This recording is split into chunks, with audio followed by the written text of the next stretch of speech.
mga boss, meron tayong gagawin na iPhone 13 Pro Max widescreen common issue. So ito galing to kay Ma'am Pacharoja Atina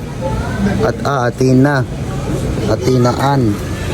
So shoutout po sa mga taga Samar. So gagawin po namin to and let's go.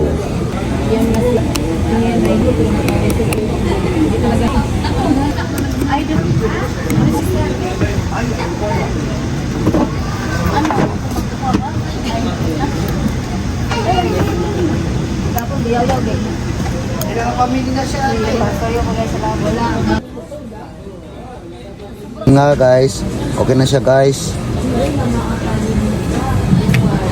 So maraming salamat po ma'am sa pagtitiwala.